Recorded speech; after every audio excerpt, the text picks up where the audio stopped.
ሕግጋት ሁሉ በእነዚህ በሁለቱ ይጸናሉ። ሰይፍ መዞ ጆሮ የቆረጠ በየዋህነቱ ባህር ላይ ለመራመድ የሞከረ ቅድስት ቤተ ክርስቲያን ወልድ ዋሕድ ብላ ነው የምታመልከው። ሌላ እምነት፣ ሌላ ሃይማኖት፣ ሌላ ምስክርነት የላትም። በስመ አብ ወወልድ ወመንፈስ ቅዱስ አሐዱ አምላክ አሜን። ኦ ስምዖን ወልደ ዮና ታፈቅረኒም ፈድፋደ እልሉ። ክቡር መምህራችን መምህር ያሬድ፣ የደብራችን ሰባኬ ወንጌል፣ ለተልእኮ ምስጢር የምትፋተኑ ወንድሞቼ ዲያቆናት፣ ከዋክብተ ቤተ ክርስቲያን፣ ምእመናን ወምእመናት እንደምን ዋላችሁ? እንደምን ከረማችሁ? እንደምን ሰነበታችሁ? ልዑለ ባሕርይ እግዚአብሔር አምላካችን ስሙ ዛሬም ዘወትርም የተመሰገነ ይሁን። የእናቱ የእናታችን የቅድስተ ቅዱሳን የድንግል ማርያም የቅዱሳን ባለሟል አገልጋዮቹ ሁሉ ስም በሁላችንም አንደበት የከበረ የተመሰገነ ይሁን። እንደ እግዚአብሔር አምላካችን ቅዱስ ፈቃድ ባጭሩ የምንማማርበት የትምህርታችን ርዕስ ትወደኛለህን የሚል ይሆናል።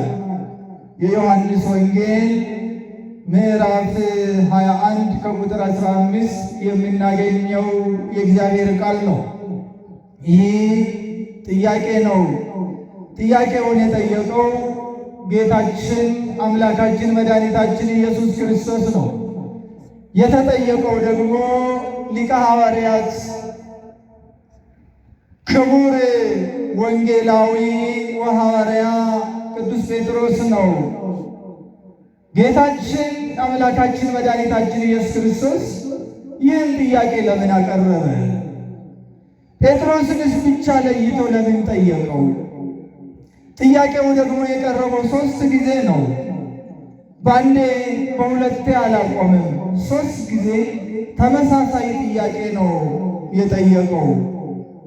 ስምዖን የዮና ልጅ ከነዚህ ይልቅ ከነዚህ አስበልጠህ ትወደኛለህ ብሎታል። የእግዚአብሔር ቤተሰቦች ዛሬ ዕለቱ ይህ ጥያቄ በተግባር የተመለሰበት፣ ፍቅር የተገለጸበት፣ ሰዎች ለእግዚአብሔር ያላቸውን ፍቅር በተግባር የገለጡበት፣ ፍቅረ እግዚአብሔር ፍቅረ ቢጽ ያበበበት ዕለት ነው። ፍቅር ሲባል 2 አይነት ነው። አንዱና ዋነኛው ፍቅረ እግዚአብሔር ነው። ሁለተኛው ፍቅረ ቢጽ ወንድምን፣ እህትን፣ እናትን፣ አባትን ወይም በሌላ መልኩ ፍቅረ ሰብ ማለት ነው። ሰውን መውደድ ነው። ሕግጋት ሁሉ በእነዚህ በሁለቱ ይጸናሉ። ፍቅር የሕግ ፍጻሜ ነው። ሰው እግዚአብሔርን በመውደድ ሰውንም በመውደድ 10ቱን ትእዛዛት ይፈጽማል፣ ሕገ ወንጌል ሕገ ኦሪትን ይፈጽማል ተብሏልና። ስለዚህ የዛሬው ዕለት ፍቅር አብቦ የጎመራበት፣ ቅዱሳን ሐዋርያት ለእግዚአብሔር አምላካቸው የጠየቃቸውን ጥያቄ በተግባር የገለጹበት፣ ፍቅራቸውን ያሳዩበት ዕለት ነው። ቅዱስ ጴጥሮስ ሁላችሁም እንደምታውቁት የሐዋርያት አለቃ ነው። በዕድሜም አንጋፋ ነው። በባህሪው ደግሞ ደግ፣ የዋህ፣ ቁጡ፣ ፈጣንም ነው። ቅዱስ ጴጥሮስ ክርስቶስን ሰዎች ለመስቀል መጥቶ በያዙት ጊዜ ሰይፍ መዞ ጆሮ የቆረጠ በየዋህነቱ ባህር ላይ ለመራመድ የሞከረ በደግነቱ ደግሞ ጌታ ሆይ ካንተ ፊት እኔ ልሙትልህ ያለ ደግ አባት ነው። ፈጣንነቱንም ደግሞ ክርስቶስ የሰው ልጆች እኔንም ማን ይሉኛል ብሎ ላቀረበው ጥያቄ ከነቢያት አንዱ ነህ ይላሉ ሰዎች ብሎ ቢመልሱ እናንተስ ማን ትሉኛላችሁ ሲላቸው አንተ የሕያው የእግዚአብሔር ልጅ ኢየሱስ ክርስቶስ ነው ነህ ብሎ ፈጥኖ የመለሰ ነው። ሃይማኖቱን ለመመስከር ፈጣን፣ ተግባር ለመስራት ፈጣን፣ ለንስሐም ፈጣን፣ ለአገልግሎትም ፈጣን ነው ቅዱስ ጴጥሮስ። ስለዚህ ክርስቶስ ምን አለው? አንተ ኬፋ ትባላለህ፣ አለት ነህ።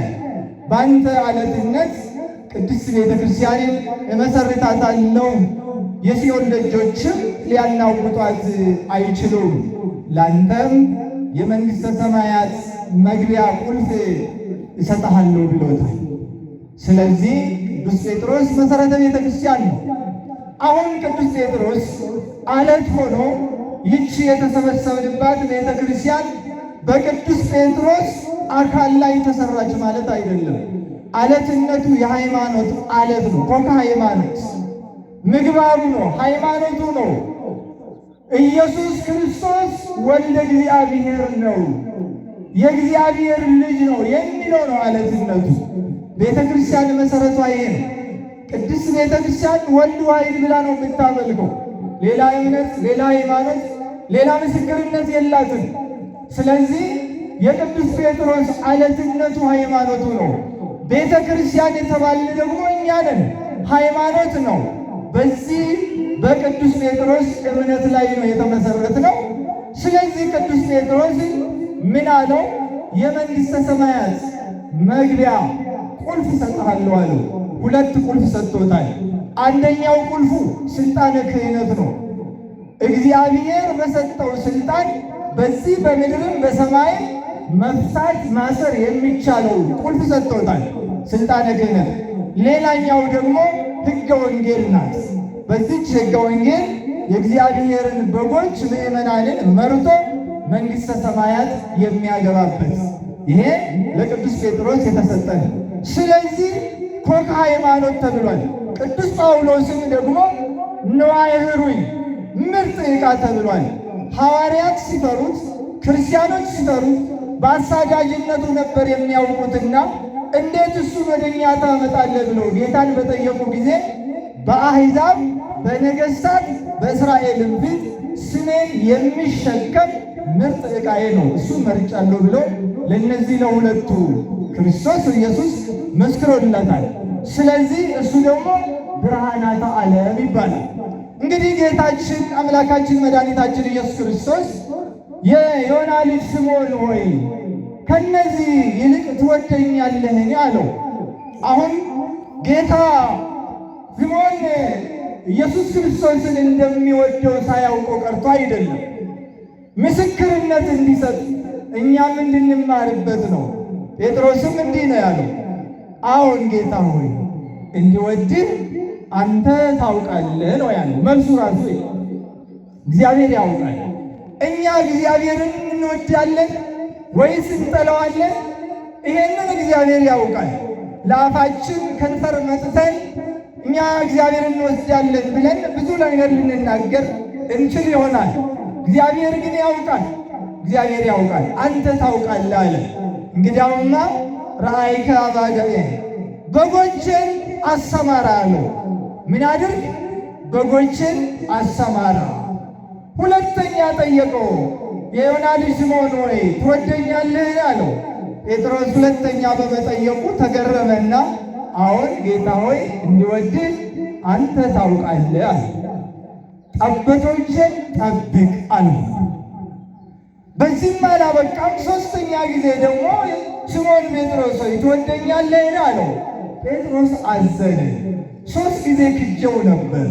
ከዛ እያነጻጸረ 3 ጥያቄ ጠየቀኝ ብሎ ጌታ ሆይ አለ፣ አንተ ሁሉን ታውቃለህ፣ ካንተ የተሰወረ የለም፣ እንዲወድህ አንተ ታውቃለህ። ክርስቶስ የጴጥሮስን 3 ጊዜ ክህደት እያየ አይደለም። እግዚአብሔር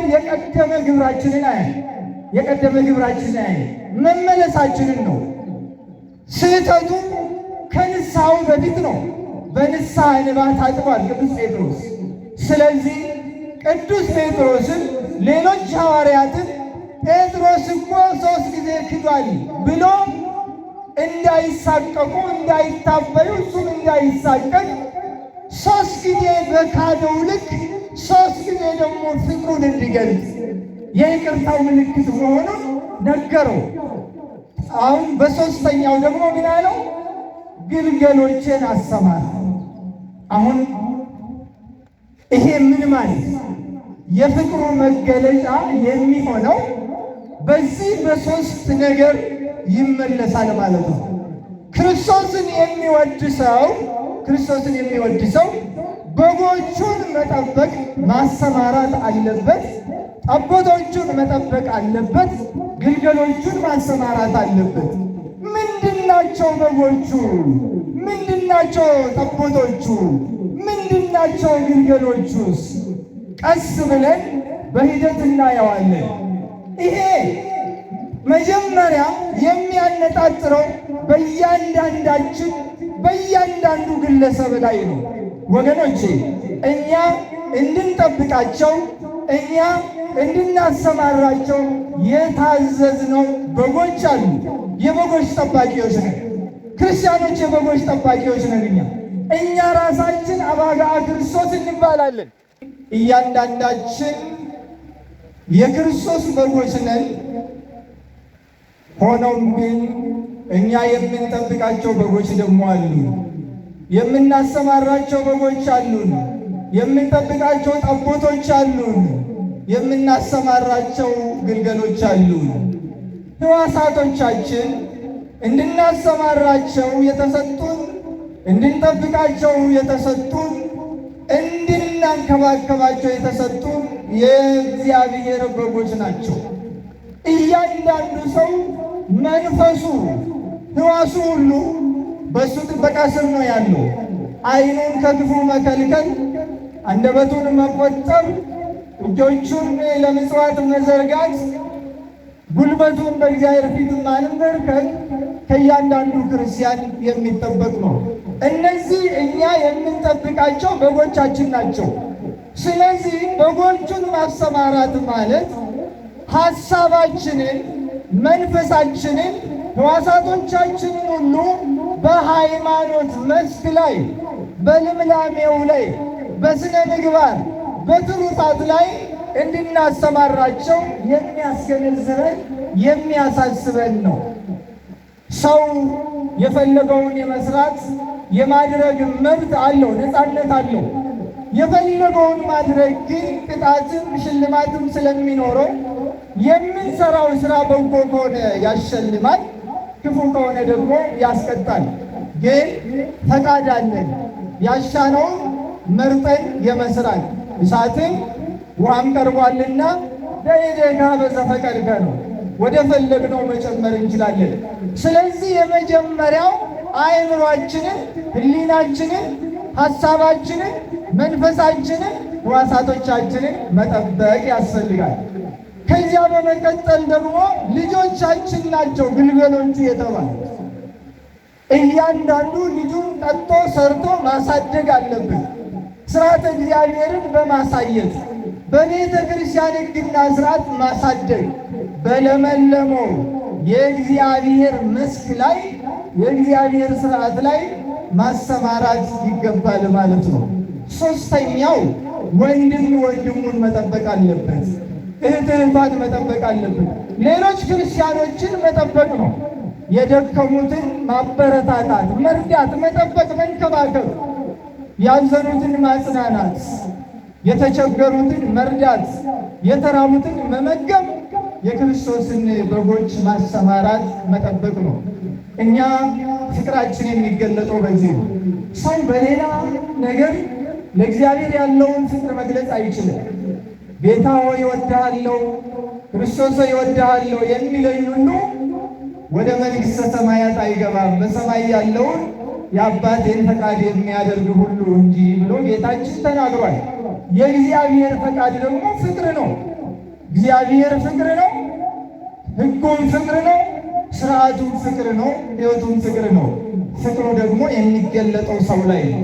እኛ አጠገባችን ያለውን ሰው ከጠላን እግዚአብሔር እንደምንጠላ ግልጽ ነው። ምንም ሌላ ምስክር አያስፈልግም። አጠገባችን ያለውን ሰው ከወደድን ደግሞ እግዚአብሔርን እንደምንወድ ምስክሩ ነው። እዚህ የሱሉልታ ሰዎች እንደው አንድ የምነቅፍባችሁ ነገር አለኝ። ብትቀየሙኝም ደስ ይላችሁ። የማታውቁት ሰው ሰላም ሲላችሁ መልስ አትሰጡ። ለምን እንደሆነ አላውቅም።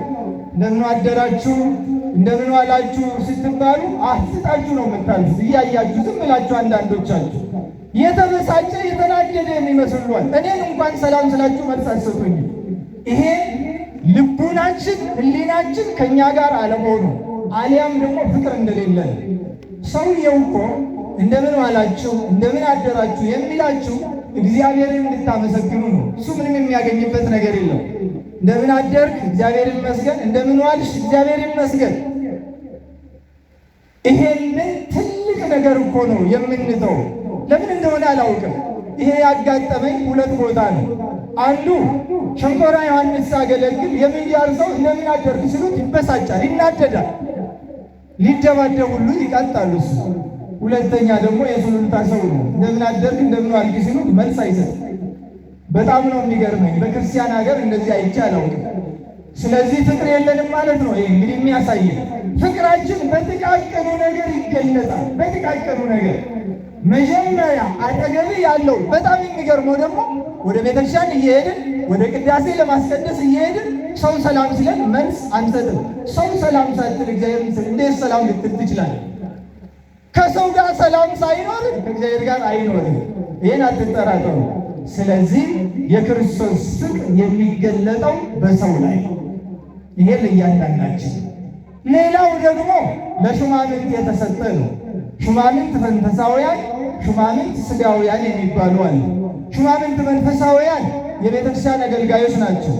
ከዲያቆኑ እስከ ሊቀ ጳጳሱ እስከ ቅዱስ ፓትርያርኩ ድረስ ያሉት በየደረጃቸው እኔንም ጨምሮ የተሰጠን ሕግ አለ።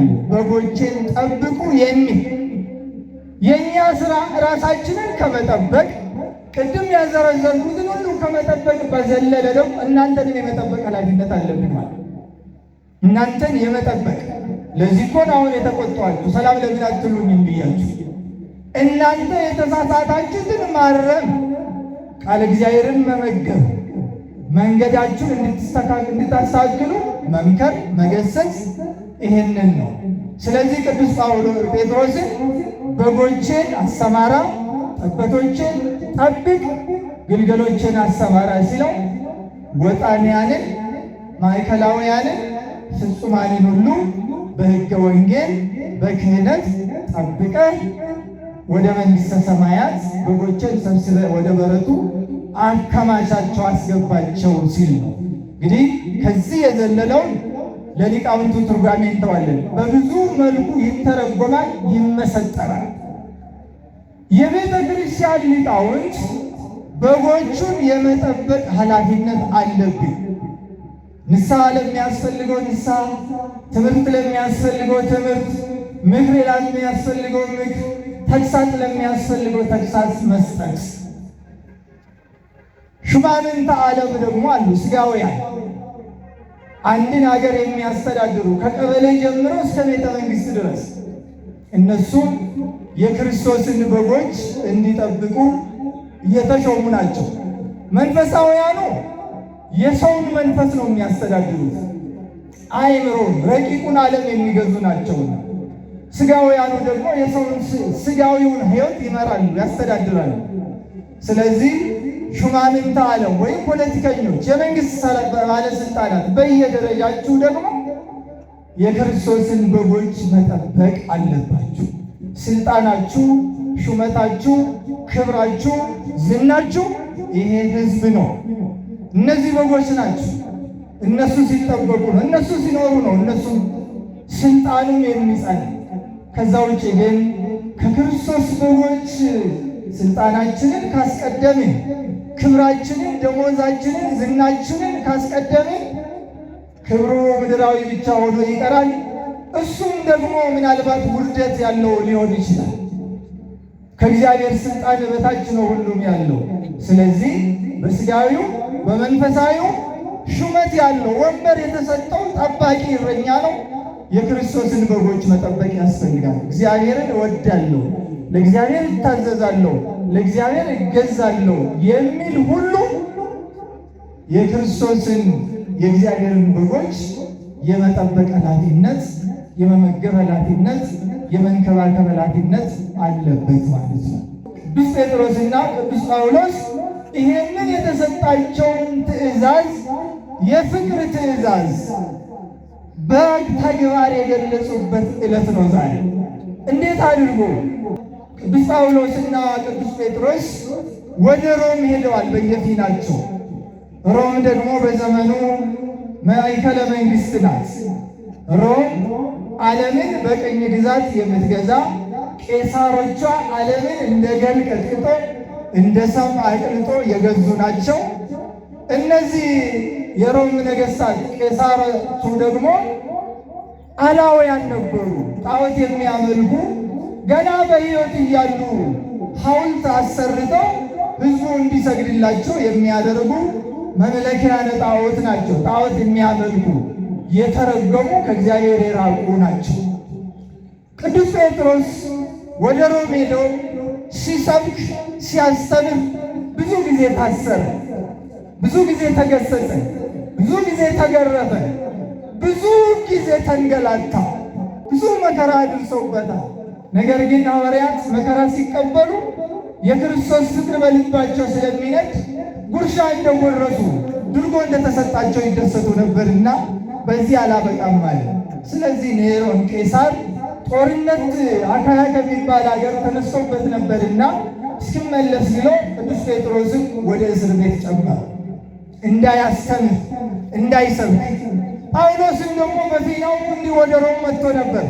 እሱም ያስተምራል፣ እንደውም ይገስጻል፣ ይቆጣልም። ቅዱስ ጳውሎስ ኃይለኛ ነው፣ አይፈራም፣ መገስጽ ነው። እሱ ከክርስቶስ ፍቅር የሚለየኝ የለም ነው የሚለው ሲሰብክ ራሱ። ረሃብ፣ መታረዝ፣ መራቆት፣ ሞት፣ ሰይፍ፣ ስለት እነዚህ ሁሉ የክርስቶስን ፍቅር አያስጥሉኝም ነው የሚለው በገሃድ ይናገራል። እሱንም አስበውና ሁለቱን ሐዋርያት አስሯቸው ወደ ጦር ሄደ። ጦርነቱን በድል አጠናቆ በሰላም ተመለሰ። ኔሮን ቄሳር አሕዛብ አላውያን ጦርነትን ድል አድርጎ ሲመለሱ ለጣዖቶቻቸው ገፈራ ያቀርባሉ። ልክ ለፈረስ እንደሚቀርብ ማለት ይሰግዱላቸዋል። የማረኳቸውንም ያሰሯቸውንም ለጣዖቶቻቸው እንዲሰግዱ ያደርጋሉ። ስለዚህ ቅዱስ ጴጥሮስን እንዲሰግድ ለማምጣት ሰዎች ሄዱ። ነገር ግን አልሰግድም አለ። አልሰግድም ለጣዖታት፣ ካልሰገደማ ይሰቀላል። ክርስቲያኖች ግን ቅዱስ ጴጥሮስን ለማስመለጥ ሞከሩ። ቅዱስ ጴጥሮስም ቢሆን አሕዛብ ሲበረቱበት እሳት ከሰማይ ወርዳ ትብላቸው ካለ እሳት ከሰማይ ወርዳ ጠላቶቹን ትበላ ነበር። አንደኛ እሳት ከሰማይ ወርዳ ትብላ አለ ተናገረ። እግዚአብሔር ግን እሳቱን አላወረደም። ምዕመናን አባብሎ ልቡን ሰብረው ከሮም እንዲወጣ እንዲሸሽ አደረጉት። ቅዱስ ጴጥሮስ ከሮም ወጥቶ ሲሄድ ጌታው ኢየሱስ ክርስቶስ ደግሞ መስቀል ተሸክሞ ወደ ሮም አደባባይ ሲሄድ አገኘው። አንተ ጌታ ኢየሱስ ክርስቶስ አይደለህምን? አዎ። ታዲያ መስቀል ተሸክመ ወዴት ነው የምትሄደው? በሮም አደባባይ ሊሰቀል። ለምን? አንተ ፈራ፣ የሚሰቀልልኝ አጣሁ። ክርስቶስ አምላኬ፣ እኔ እኮ ምዕመናን ሲያስጨንቁኝ ፈቃድ አልመሰለኝም። ያንተ ፈቃድማ ከሆነ 1000 ጊዜ እሰቀላለሁ አለ። 1000 ጊዜ እሰቀላለሁ። የክርስቶስ ፍቅር ስለ ክርስቶስ 1000 ጊዜ ያሰቅላል። መሳቀቅ የለም፣ መሸማቀቅ የለም። እሰቀላለሁ አለና ጌታ ሆይ እኔ ወደ ሮም ተመልሼ እሰቀላለ። ተመለሰ። ስለዚህ ቅዱስ ጴጥሮስን ይሰቀል ብሎ ፈረዱበት። አንድ ኑዛዜ አለኝ አላቸው። ብዙ ጊዜ የሚሞቱ ሰዎች ኑዛዜ አላቸው አይደል? እኛ ስንናዘዝ ለትልቁ ልጄ ይሄኛውን ቤቴ፣ ለታናሿ ልጅ ደግሞ እቺ በዚህ ባንክ ያለው ለእነዛ እንትና ግን እሱ ክፉ ልጅ ነው፣ ለእሱ ምንም ነገር እንደው ማድረግ አልፈልግም፣ እንደው ክፉ አባት እንዳልባል። እንዲህ ነው አይደለ ኑዛዜ? የክርስቲያን ኑዛዜ ግን እንዲህ አይደለም። ክርስቲያን ሀብት ንብረቱን ለቤተክርስቲያን ነው የሚናዘዘው። እና ቅዱስ ጴጥሮስ ኑዛዜው ሀብት ንብረት ስለሌለው ነፍሱ ናትና የእሱ ሀብቱ አንድ ነገር ልለምናችሁ በእጄ በሉኝ አለች። ምንድን ነው? ጌታ ኢየሱስ ክርስቶስ ሽቅብ ነው የተሰቀለው።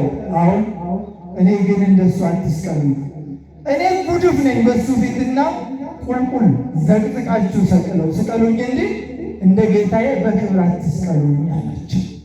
እሺ ብለው ቁልቁል ሰቀሉት። በመስቀል ላይ ተንጠልጥሎ ወደ ታች እንደ ሌሊት ወፍ ቁልቁል ተሰቅሎ ሃይማኖታችሁን ጠብቁ፣ በሃይማኖታችሁ ጽኑ ብሎ ምዕመናንን አጽናንቶ ቅዱስ ጴጥሮስ ቁልቁል ተሰቀለ። ያን ጊዜ ቅዱስ ጳውሎስም እንዲመጣ ታዘዘ። ለጣዖቱ እንዲሰግድ ከእስር ፈተው አመጡት። ቅዱስ ጳውሎስ ሲመጣ ግን ባዶ እጁን አልመጣም፣ መስቀል ተሸክሞ መጡ። አላውያን መስቀል ያንገበግባቸው አይወዱትም። በላያቸው ላይ ያደረው ሰይጣን መስቀል አይወዱም። ስለዚህ ይሄን ደግሞ አንገቱን ቁረጡት፣ በሰይፍ ይሰየፍ ብሎ ተናገረ፣ ተወሰነበት። መካነ መቅትል ወይም ደግሞ የሚሰቀሉበትም ቦታ አላቸው፣ የሚገሉበት አንገት የሚቆርጡበትም ቦታ አለ። ስለዚህ ቅዱስ ጳውሎስን አንገት ቆራጮች አራጆች ይዞት ሲሄዱ የንጉሡ ልጅ አገኘቻቸው መንገድ ላይ። አስቀድማ በጴጥሮስና በጳውሎስ ትምህርት ያመነች የተጠመቀች ናት። ንጉሡ ግን ይህን ያቅ ወዴት ነው የምትወስዱት አለቻቸው። አንገቱን ልንቆርጥ ነው፣ ሊታረዳ። አዘነች።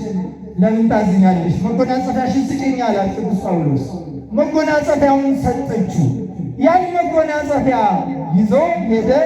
በሱ ተሸፋፍኖ አንገቱን ቆርጠው ያችን አንገቱን በመጎናጸፊያው ሸፍኖ ጣሉት። እሷም ወደ ቤተ መንግሥቱ ገብታ አባቷ ጋር ቁጭ አለች። የሰቀሉት ቅዱስ ጴጥሮስን የሰየፉት ቅዱስ ጳውሎስን ግዳጅ ለመጣል ትእዛዙን ለመፈጸማቸው ለንጉሡ ለመንገር ገቡ። ያን ጊዜ ቤተ መንግሥት ውስጥ ልጅቱ ቁጭ ብላ አገኘቻቸው። ጳውሎስስ አለቻቸው። ጳውሎስማ እዚያ አንገቱን ቆርጠን ጥለነዋል አለ። ውሸታ አለችው። እውነቴን ነው፣ ከአንቺ በተቀበለው መጎናጸፊያ አንገቱ ተጠቅሎ እዛ ታገኘዋለሽ አለ። እናንተ ውሸታሞች! ጳውሎስና ጴጥሮስ አሁን እኮ በዚህ አለፉ። የብርሃን ልብስ ለብሶ የብርሃን መጎናጸፊያ ተጎናጽፈው የብርሃን አክሊል ተደፍቶላቸው በዚህ እኮ አለፉ። ጳውሎስም እኮ መጎናጸፊያን ሰጥቶኛል፣ ይኸው ከፈለግኸው ብላ አሳየችው። እነዚያ ወታደሮች ወዲያውኑ አመኑ። በጳውሎስና በጴጥሮስ አምላክ እናምናለን ብለው ለንጉሡ ሳይነግሩት ቀሩ ሄዱ። ስለዚህ ዛሬ ፍቅር ፍሬ ያፈራችበት ነው። ጳውሎስ አንገቱን የሰጠው፣ ጴጥሮስ የተሰቀለው ስለ ክርስቶስ ፍቅር ነው። ስለ ክርስቶስ ፍቅር። የክርስቶስ ፍቅር የሚገለጠው በተግባር ጌታ ሆይ ጌታ ሆይ በማለት ብቻ አይደለም። ሐዋርያው የተሰቀለው፣ ሐዋርያው የተሰየፈው ሰዎችን ከአምልኮ ጣዖት ለማዳን ነው። ከእግዚአብሔር ጋር ለማገናኘት ነው። የክርስቶስን በጎች ለመጠበቅ ነው። የተወደዳችሁ የእግዚአብሔር ቤተሰቦች ዛሬ እነዚህ ታላላቁ ብርሃናተ ቤተ ክርስቲያን አባቶቻችን የሃይማኖት ፍሬ ያፈሩበት ነው። የፍቅር ፍሬ ያፈሩበት ነው። አንገታቸውን የሰጡበት፣ ነፍሳቸውን የተሰጡበት ነው። እኛሳ ዛሬ ፍቅራችሁን በምን ትገልጣላችሁ? ፍቅራችሁን በምን ትገልጣላችሁ? ለክርስቶስ ያላችሁ ፍቅር በምን ይገለጣል? መገለጫው መታያው ምንድን ነው? ፍሬው በምን ላይ ይታያል? ራስን በመውደድ በጎጠኝነት በመከፋፈል እርስ በርስ በመናቋቆር ቁሳዊ አስተሳሰብ ብቻ ይዞ መጓዝ እንዴት ነው የሚሆነው? እባካችሁ ምእመናን ሰውን ውደዱ፣ ሰውን ውደዱ፣ እርስ በርሳችሁ ተፋቀሩ። ከገንዘብ ይልቅ ሰውን ውደዱ፣ ከቁስ ይልቅ ሰውን ውደዱ፣ ከራሳችሁ ይልቅ ሰውን አስቀድሙ። ለእግዚአብሔር መንግሥት የበቃን እንድንሆን የቅዱስ ጳውሎስ፣ የቅዱስ ጴጥሮስ፣ የአባ ገብረ መንፈስ ቅዱስ ቃል ኪዳናቸው በረከታቸው ከሁላችን ጋር ይሁን። ይቆየን።